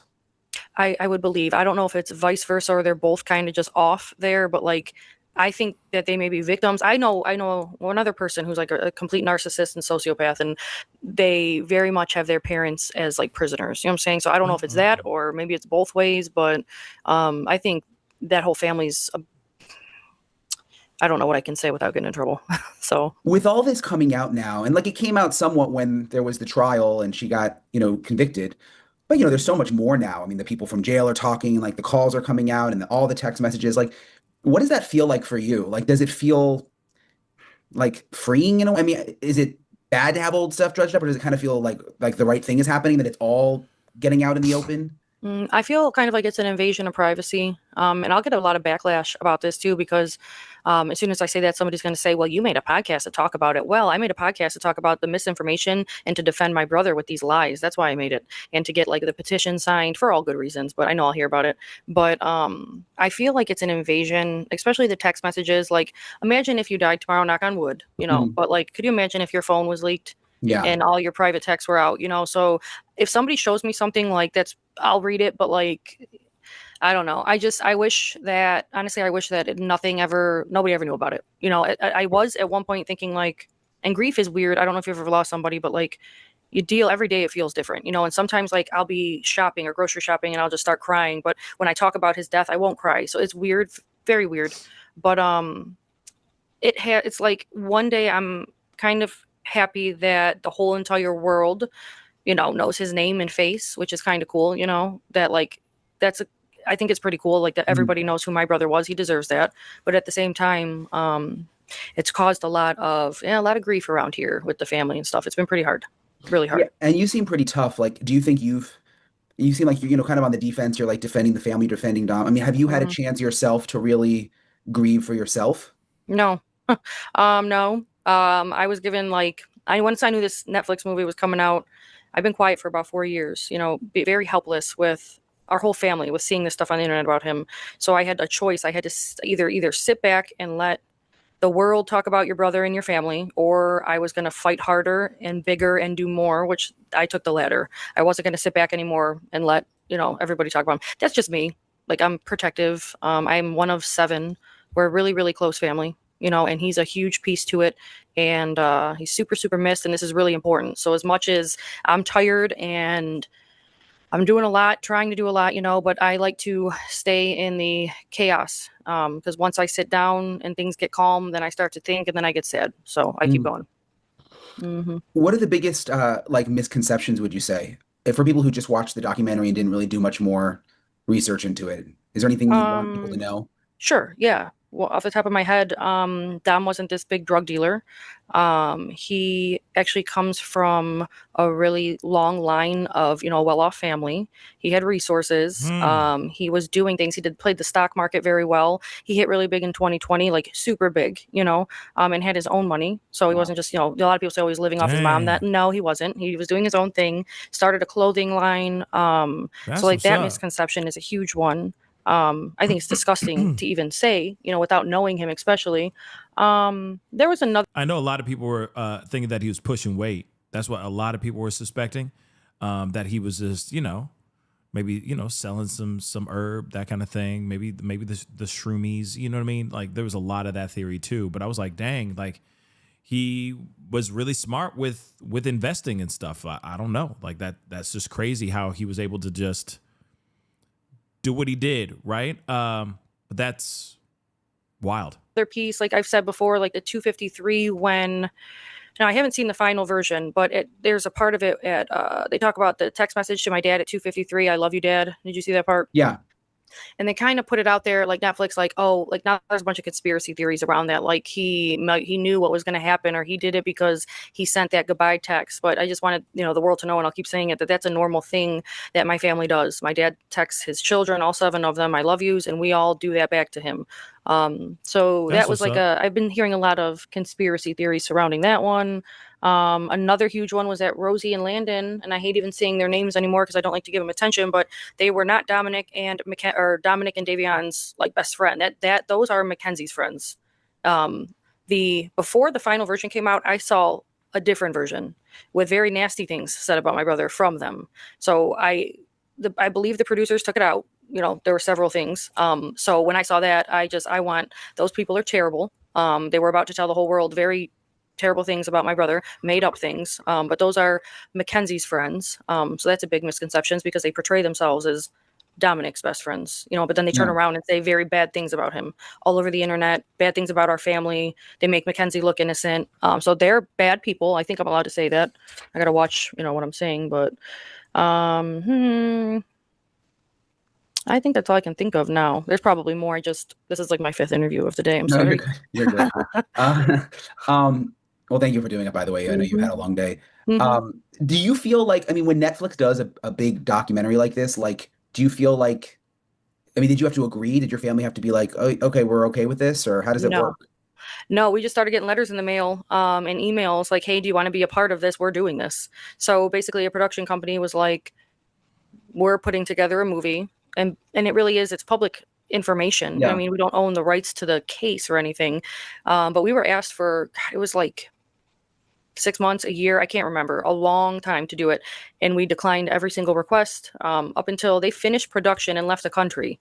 And then I changed my mind because I was like, I knew that the Flanagans had done it. I heard they were going to interview the Shirillas. And then I'm sitting there like, there's going to be a Netflix movie out and none of us are going to talk about Dominic. Like, I have to do this. I have to force myself to do this. And I'm the family spokesperson. So I did it and they came back in the country and filmed, but they were doing it without us, whether we liked it or not. Shout out to her for doing it. You know what I mean? The dad was there too. He was part of the interview as well. But yeah, shout out to her for just doing it on behalf of Dom, because, you would hope that anybody, if there was a documentary being made about you, wouldn't you want someone there to speak on your behalf? It's a damn shame. I'm going to play a little bit more of this. So I'm going to skip ahead a little bit here. All right. But I wonder, like with these Netflix shows, if they almost like if they just portrayed her so bad and did the full truth, it's like maybe it makes it less interesting. Like you almost want people from a entertainment mystery perspective to not really know what they think, not really to go up, turn it off and talk to their family about, well, what do you think? Do you think she really meant to do it? You know what I mean? You hit the nail on the head. I just said that the other day, that literally they did such a good job making this entertaining and making people talk about it. The whole internet is divided and they're all talking. And really I mean, they're trying to make money. It was made for entertainment, but that's exactly what they did. They left it at a neutral standpoint to where people can, form their own opinions. And it got the entire world talking. It's the #1 movie like in the world. They did a good job at that. I mean, they're good at what they do, obviously, know, because it did pretty well. This medical condition that she talked about having, or, that they said she had, Mm-hmm. was that ever a thing before the crash? No, it was not. Never knew she had it. Nobody knew she had it. And actually, don't quote me. They mentioned this in trial, and granted, I floated. Like, everybody was on autopilot. We still are. Like, everything in one ear, out the other. But in the trial, they did touch on this. And I don't even think that there's a medical record prior to the crash about her having POTS. It wasn't mentioned until somebody didn't bring it to the doctor's attention until after she murdered 2 people. Now, when the police, before it was an investigation, and the police went to her while she was in the hospital bed to bring her cell phone and see if she was okay, she looks at her mom, I think you've seen this in that pig Latin talk, and says, can I just say I had a seizure? In that secret language, she says that to her mom when the cop came in. And that is where I think they started establishing and corroborating this story about POTS. That was just, I think, made up for a defense. She went and got her license back 2 weeks after taking 2 people's lives behind the wheel of a car. Within, I think it was 2 weeks, went to the BMV to get her license back. I'd be driving down the highway after my brother died, go to work downtown. And once I hit 50, I started having panic attacks and breaking down crying. So this was supposedly the love of her life for 4 years, someone she cared very deeply about, yet is dying to get behind a wheel again. Her behaviors have been so guilty that I don't know how anybody could stick up for her or think otherwise, Did she ever do that language before that you know of? Or is that like a new thing they developed when she went to jail? I have heard that it was developed. I heard that, because I never heard her speak it, but that she did. Some people did. I don't think it was common, and I didn't hear her speak it. But I believe that her mother taught her that too, so they could hide what they were saying. So, but I do think it was. I mean, it sounds pretty hard to learn. You know what I'm saying? I heard it was like I don't even have time to learn that. But she must have, if it was that important to not. I don't know. I find that creepy. Well, yeah, and some people are telling me like, "Oh, it's not that tricky. You just change this syllable with that syllable." I'm like, "Wait, what?" Like, I'm still not following how you do this. Like, I don't get it. Yeah, exactly. They didn't even have the prosecution for the trial. We didn't even have that interpreted, and it was like a major piece. When you look at a cop and say to your mother, "Can I just say I had a seizure or something?" Like, I thought that was a huge piece, but when the trial was going on, the prosecutor came out and was like, we can't figure out what language this is. And they're like, they call it carny talk. And I have a friend, my buddy Nick, he owns a whole carnival, McGinnis Amusements around here. And I called him immediately. I was like, what is this carny talk? He's owned a carnival. He's like 3rd generation owning it. And he's like, I don't know what you're talking about. Carnies don't speak that. So I don't know what it is, but they call it carny talk, but it's not in the carnivals. Super weird. Really? So somebody out there's got to know how like this language, you know what I mean? Somebody's got to know and understand this language, right? That can like decipher and translate what they're saying on these phone calls. Somebody got to know, you know what I mean? But clearly, yeah, Carla. I mean, she clearly grew up learning some sort of like pig Latin thing, or it's something that she and her friends did. And I think she just took it and learned, taught her daughter this. And instead of it being like a language like French or Italian or Spanish or Swahili, right? Patois, for crying out loud. No, she teaches her carny talk. So she's fluent in the language that only she and her daughter can understand together. And I'm assuming that the dad can do it too, or understand it at least. But clearly, it's a conversation. It's a language that they're having together. I just find it weird. Don't you find that a little weird? Like you got your daughter and your wife, right? Fellas, just really quick. Or no. Loved ones, okay? Moms and dads, husbands and wives, both y'all. Imagine your spouse having a special language with your child, and they are the only ones can understand it, and you're just out. You're just the odd man out or odd person out. Don't you find that a little weird? So if Daddy Papa Shirilla has no idea what they're saying, that is That is a cold life he's living. You know what I'm saying? That's a very cold life. It's weird. So it's like, what is mom saying to daughter? And what is daughter saying to mom that can't be discussed with me in the room? That's weird. That's weird. But we're gonna move on. Weird. Mm-hmm. You mentioned the trial. Were you there for the whole trial? Yeah, I sat out for when the coroner came in and they talked about the autopsy. I sat that out, but that was the only time I missed. How long was I was there. A week. A week. 5 days. What was that like? Terrible, horrendous. We had to sit through in front of a room full of people and family and Dom's close friends while they played The Crash over and over again. We had to sit and I wasn't there for the coroner part, but some family members were, like, them talk about his dead body. Like, we had to sit with the Shirillas, that I believe, I'm not going to say who or anything because I don't know what I can and can't say without getting in trouble, but like some are super aggressive, shouting things. So it was super awkward when, I don't know, the fake crying, it was infuriating, so many emotions. And then you're sitting there on autopilot, just floating through, like, I'm at my brother's murder trial. He was murdered. Like, I still don't really, it's not, I don't know. I'm kind of out of touch with reality, I guess. Like, it's very just terrible. It was terrible.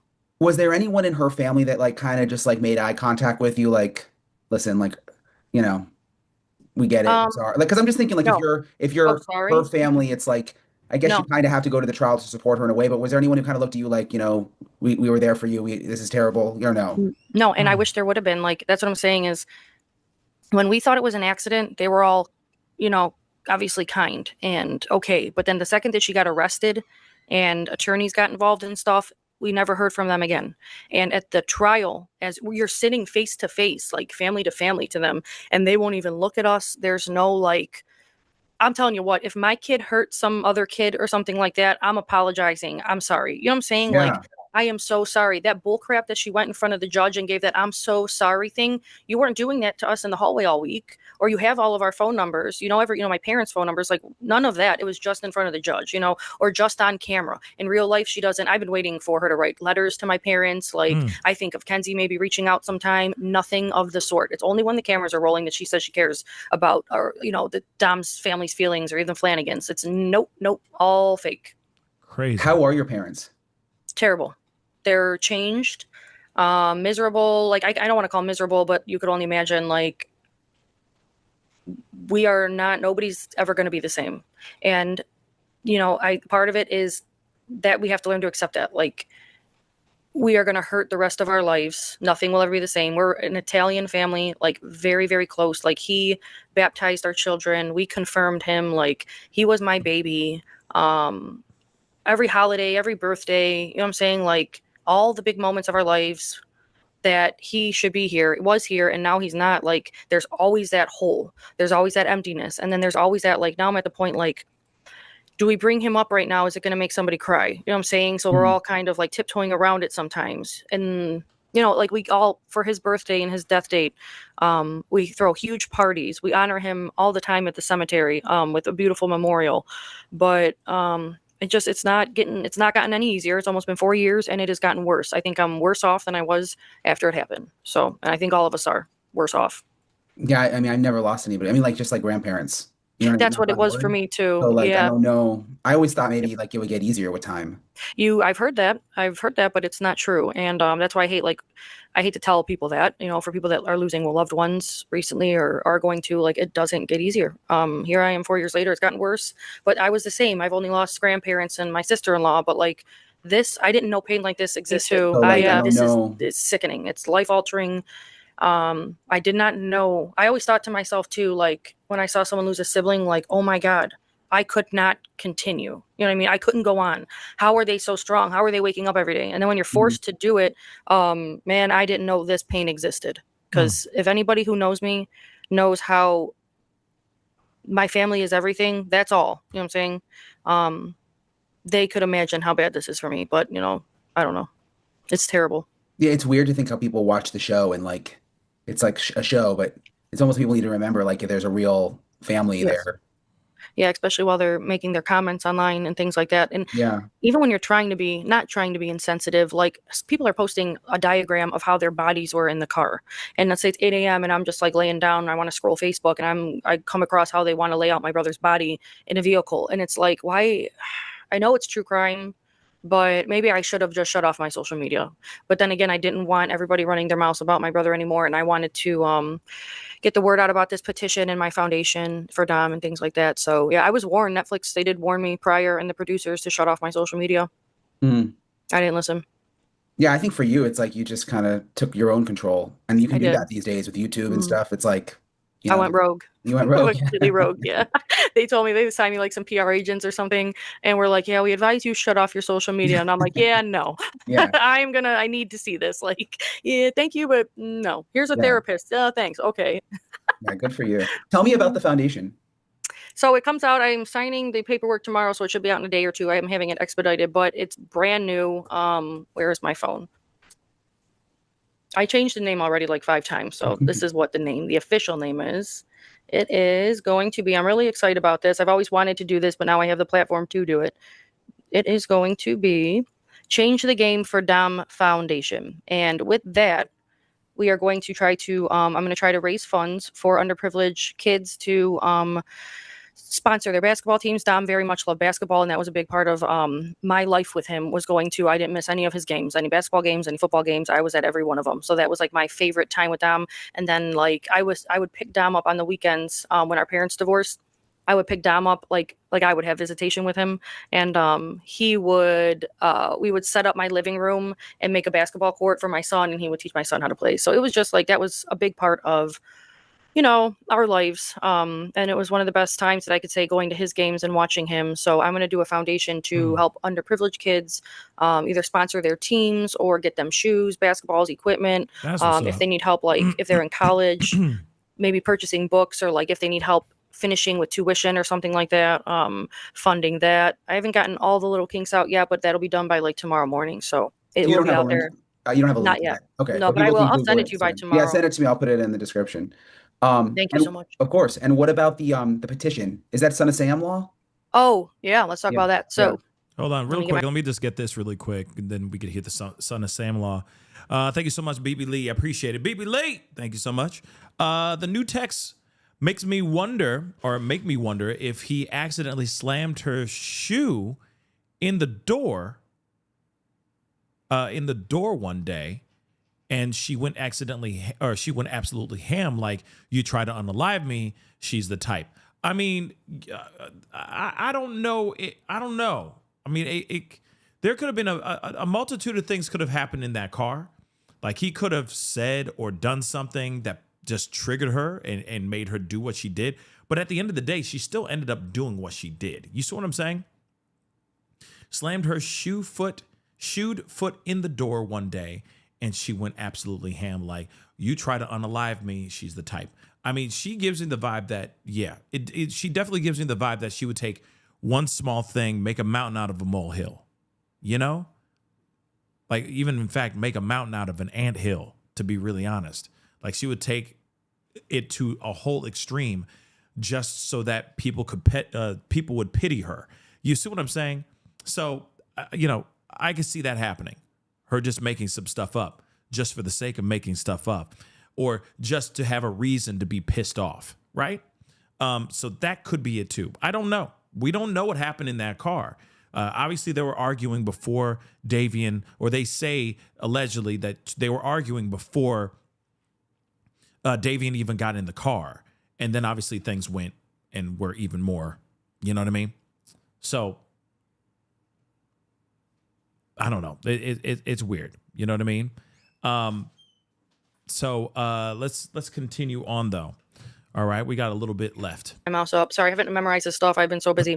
So the petition is going to be Dom and Davion's Law, Victims Before Influencers. It's modernizing the Son of Sam's Law. So the issue with the Son of Sam's Law is it was written in the 70s, and it was about a serial killer, like, not earning money off of his crime. But back when it was written, that was covering like books, newspaper articles, and movies, because there was no internet, social media, crypto, GoFundMe's. The law doesn't cover any of these, like the new digital era or any of the this new technologies and ways of funding criminals. So the victims before influencers is that no victim's family should have to watch the person who killed their loved one turn that crime into attention, which is all Kenzie cares about. That's very much her. So turn any crime into attention, followers, donations, sponsorships, merchandise, paid interviews, documentaries, social media income, or other personal benefits. If you listen to her calls, the way they laugh about her being famous is vile and disgusting. It's creepy and dark. I feel it gives me the creepiest feeling listening to them laugh about becoming famous for killing Dominic. Have you heard that? No, I haven't heard that one. It's twisted. It's like her mom's like, "Oh my God, I have something to tell you." And Kenzie's like, "Oh my God, what?" And she was like, the case went to the UK. And they start like laughing and like gleefully screaming, kind of. It's like, oh my God, you're a murderer. Like, why? I don't know why you would think that was okay. Why are you happy that made that to another country? I would be trying to keep this a secret if that was my kid. You know what I'm saying? Yeah.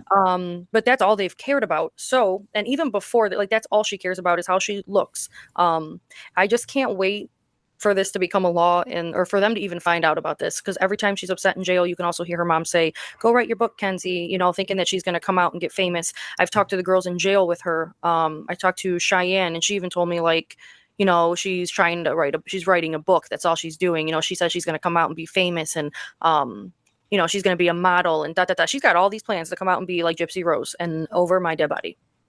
Yeah. You see what I mean? Like, there's all kinds of, you know what I mean? When a tragedy happens, people look at it and see an opportunity, especially if they're within the vicinity, within the initial wave of tragedy. There are people out here that will try to jump on it as quickly as they can so that they can tell their story, tell their side of the situation, what I saw as being her best friend, so on and so forth. Look at what happened with the Alec Murdaugh situation with Becky. Remember Becky, who destroyed the first trial, and they got to possibly go and do this. They're going to do this crap all over again with Alec Murdaugh. She was trying to write a book. You see how jacked up it is? People try to use as much of these kinds of tragedies in their favor. Look at what happened with Corey Richins. Ooh, Corey Richins. What happened with her, right? She unalived her husband, and then she wrote a children's book about it. She tried to capitalize off of a tragedy that she was the cause of. Look at what's going on here. Mackenzie was too busy trying to be like, taking photos and taking videos and Snapchats and all that stuff, because you knew for a fact everybody and their mama was looking her up, trying to see what was going on, trying to see who this girl is and what's the story, blah, blah, blah. Come on now. There are people out here that are going to go and try to capitalize on this situation as best as they can. Even if it's like, I am the best friend of Mackenzie Shirilla, and it's a whole book. Or it's a movie. Or it's a TV series. Or a Netflix series. Or whatever the hell it is. But literally, people are out here that are willing to do that kind of stuff every day. They try to get friendly with people who are, part of some, a tragedy. For what reason? It makes no sense to me. It makes no sense. Like, oh, I got to be like your best friend now. I just need to be right next to you for everything. I find it weird. I'll just say it. I find it weird. Yes, be there for people who need you. Be supportive and all that. But if you're there for malicious intent, your only intent is to get or gain some sort of attention over it, then you shouldn't be in that picture in the first place. You know what I mean? That's just me, though. But I think that when it comes to this lady, Mackenzie, and her mom,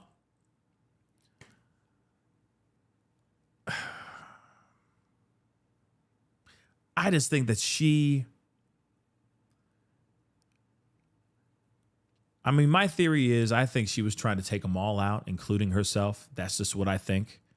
I think she had a moment, whatever it may be. I could be wrong too, but this is just my theory. But she survived.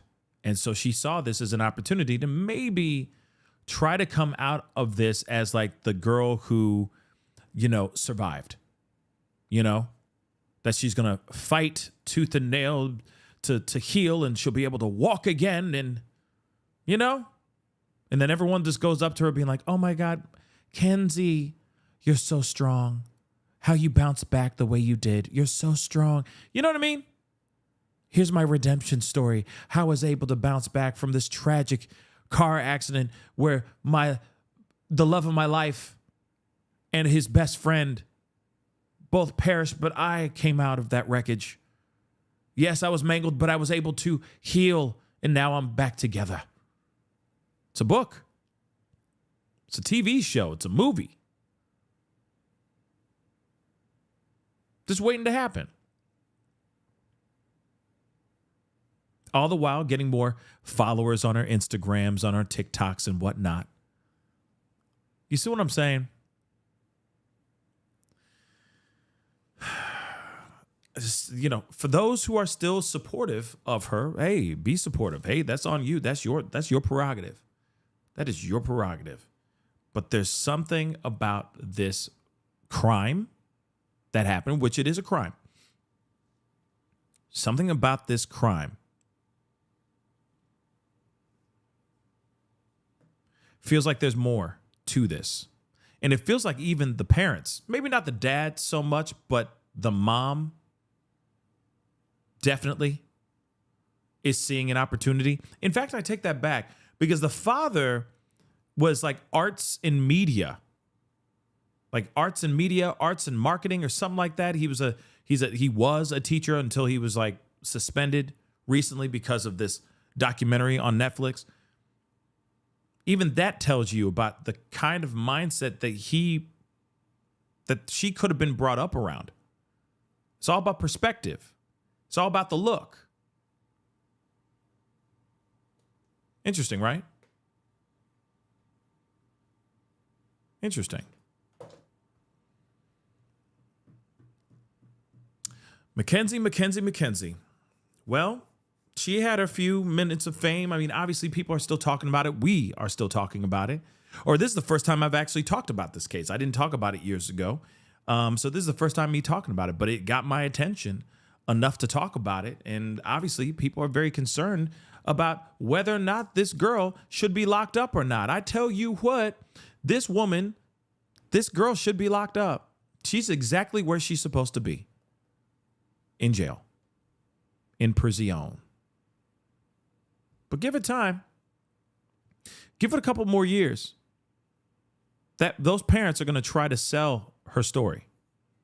Oh, for sure.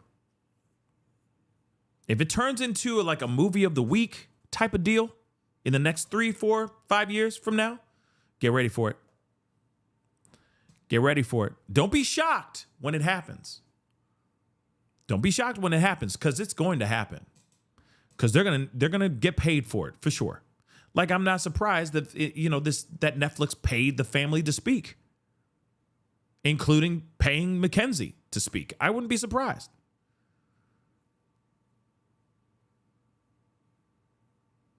That's so crazy, right?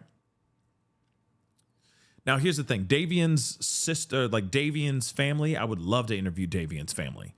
If they were ever interested in coming onto the show and talking, I would be totally down. Somebody said that.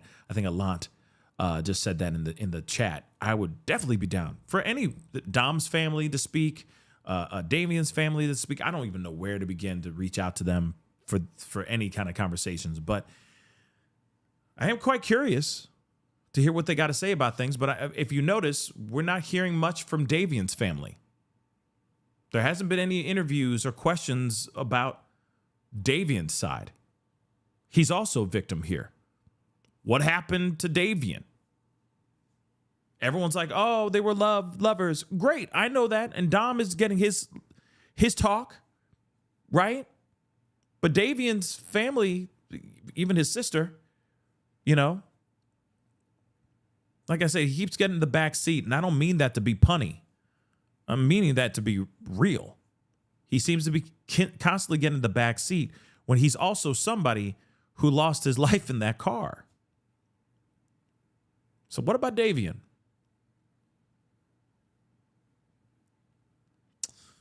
Something to think about. But guys, that is the show. I appreciate all y'all for being here. Okay. I appreciate all y'all for being here. Really means a lot. Thank you so much for tuning in and being a part of the conversation. It's getting late, so it's time to wrap it up. Wrap it up, boo. But please do me a favor before we head out. Hit that like button down below. Crush that subscribe button. Hit that follow button. Go to my second channel, okay? Subscribe to my other channel, The Pascal Show Clips. Subscribe over there, please and thank you. Hit that join button down below. Check out my Patreon, okay? And of course, check out PascalMerch.com. Check it out, PascalMerch.com. We got some really great stuff over there, PascalMerch.com. Anyway, guys, it's time to get going. We got a lot to talk about tomorrow. I guarantee you that. We're going to keep an eye on a lot of things that are going on in these streets. Be ready, because things continue to keep popping off. And we'll be talking here about all those things popping off very soon. So, be good to yourselves. Be good to one another. This is The Pascal Show. Bye.